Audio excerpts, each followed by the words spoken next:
Hello everyone, this is Jay from Legio Photo. Last time I compared light output of various bare bulb flashes without using reflectors.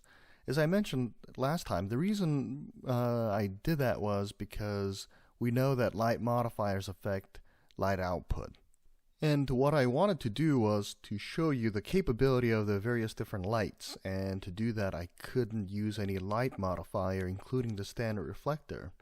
But this time, the goal is to show you an example of how a modifier can complement, or not, the light output of a given flash. Given the measurements you saw last time, I think you'll find the result this time a bit unexpected and interesting. And in this comparison, I'm using a generic 7-inch reflector with Bowen's mount. Next time I'll try using one of SMDV's speed boxes, but today we're sticking with a 7-inch reflector. So here are the models I'll be comparing this time. And again, I'm using rebranded Godox Flash and Jinbei Monolight. To give you an idea to those that are more familiar with speedlights, I'll start off with MET's 64 AF1, which is a powerful portable speedlight. Now for mounting MET's speedlight and smaller flashes like Godox AD200, I'm using Godox's S-type bracket, and for SMDV's BRiHT, I'm using SMDV's SB07 BRiHT bracket. So let's take a look at the results. First up is MET's 64, and then Godox AD200 with speedlight head. And the Godox AD200 with speedlight head is quite a bit brighter. Now going back to bare bulb flashes, we're starting off with Godox AD200 and then AD360.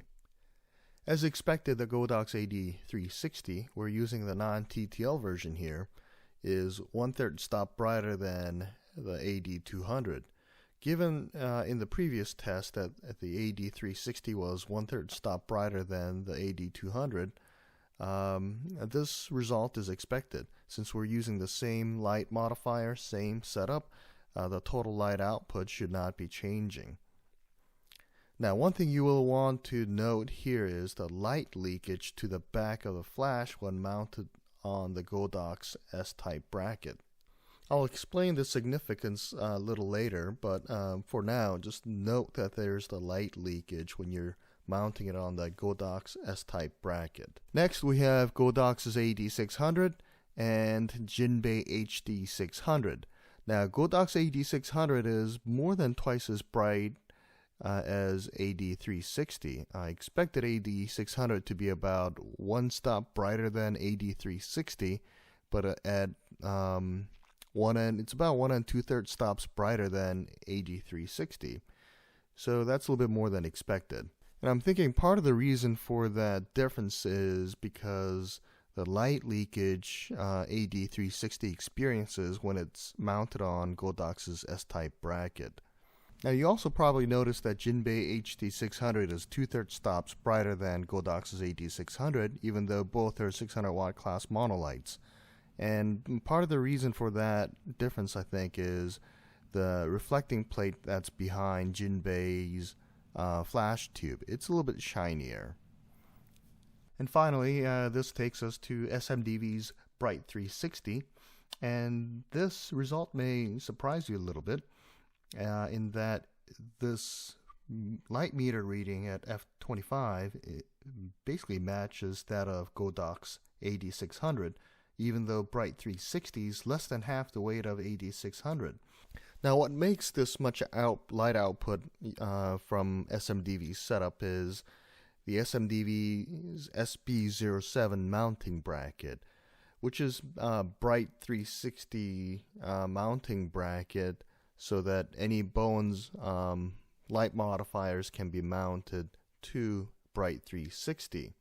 Now it provides for a very secure and tight fit so that there's no light leakage like the one you see with Godox's S-type bracket. So what you have from SMDV is a very efficient setup that maximizes use of all the available power from the flash. So as I mentioned before, light modifiers affect light output, and in this situation we saw that The light mounting bracket makes a big difference as well. That's all I have for now, but if you have any questions, please leave a comment below or contact us through our website, and we'd be happy to address that. And also check out our blog. We'll try to put up more information there as well.